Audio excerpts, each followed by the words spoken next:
today's video, I'll be showing you the fastest way to level up in the first sea, the second sea, and the third sea. Okay, so starting off with the first sea. The first sea, you're going to want to use Magma Fruit. Now, the reason for using the Magma Fruit is because the overall skills are like pretty strong and it has burning damage. So like you're going to do the Z move or something, and it's going to have a little bit of like these magma particles around, which are going to do even more damage. And not only that, the cooldown on every single move is like really short. So you can really spam these moves on all of the NPCs. And you only really need 140 mastery to max it out, which is not even that much, which makes this fruit really powerful for the first sea. I don't even have my stats on Blox fruits and it one-shots these bandits in the first sea. And the fighting style you're going to want for the first sea is going to be the water kung fu in the underwater city. Okay, so once you arrive at the underwater city, you want to take a right turn. So over here.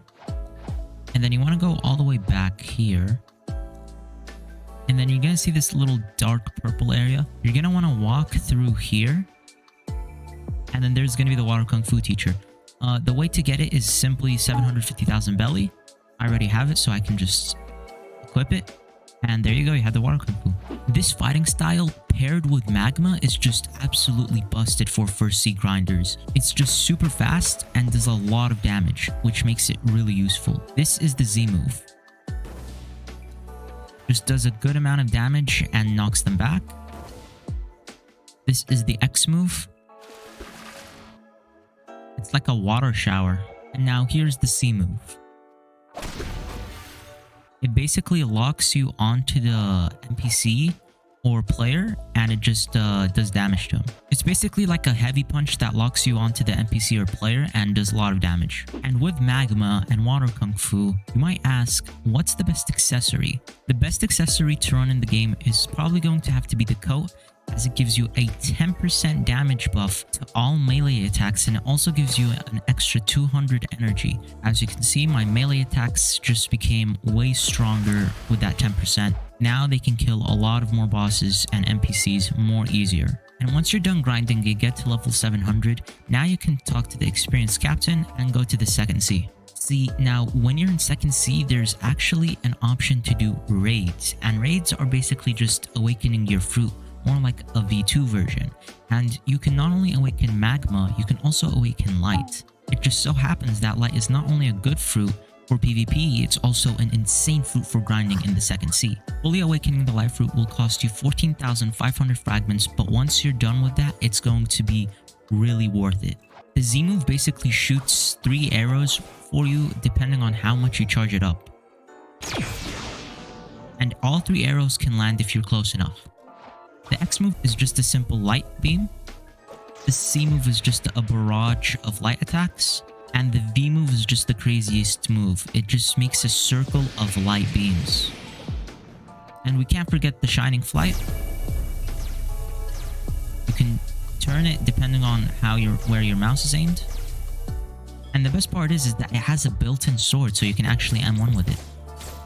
And it's an elemental fruit, which makes lower level NPCs unable to attack you, apart from their abilities. Once you grind enough, you'll find yourself eventually at the Forgotten Island, the last island before you go to the third sea. But there's something really important in this island. See, this NPC sells the best grinding fighting style in the game, SharkMan Karate. All you need to do to get SharkMan is 2.5 million belly, 5,000 fragments, get the water kung fu all the way to 400 mastery, and most importantly, you need to get the water key. In order to get the water key, you have to fight the Tidekeeper, which is located right here at the end of the Forgotten Island. After you do all of those steps, you have to go back to the NPC, talk to him, give him your belly and fragments and all of that, and then there you go, you have SharkMan Karate. Now, when you obtain this fighting style, it's going to be a really important part in your next step on your journey to getting max level. Now, you might say what's a good accessory for the second sea, and I'm not gonna lie, none of them are really good in the second sea apart from the dark coat, but even getting that just takes too much time. So I would just recommend waiting until the third sea to actually be able to get another accessory. Also, just a quick tip, if you're struggling to level up or it's taking too long, I would recommend using codes, as there's a lot of 2x XP codes. You could just go on Google and search up Blox fruits codes, and then you'll find like a list of all of them. Just make sure to not use the stat reset ones, as you're gonna need them later in the third sea.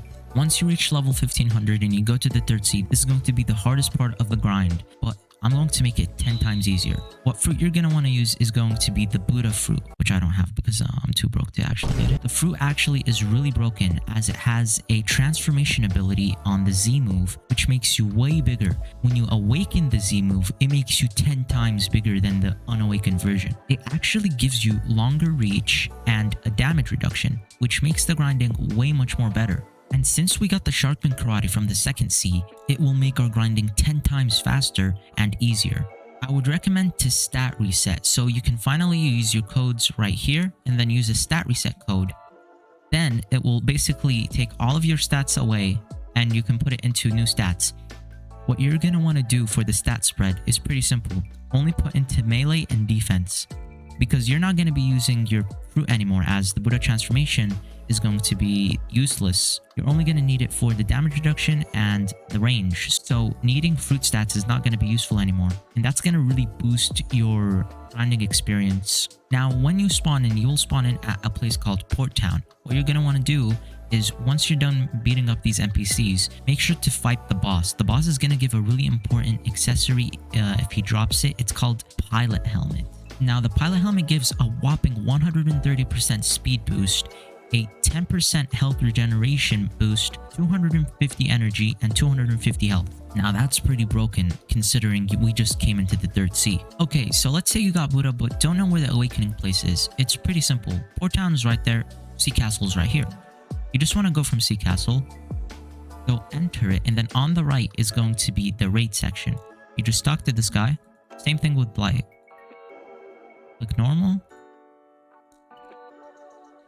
And then you find the Buddha raid right there. You can buy the chip for 100,000 or trade a fruit for it. It's really up to you guys.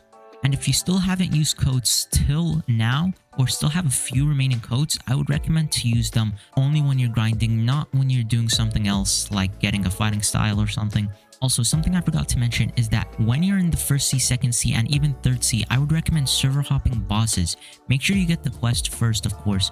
But server hopping bosses is actually a very known technique in the community and it gets you a lot of levels. But in some islands like Tiki Outpost, for example, there is no bosses, so you just have to grind the NPCs there. And with enough grinding and enough patience, you will be done. If you follow this tutorial correctly and you really grind Blox fruits, I'd say around 2 days you would be max.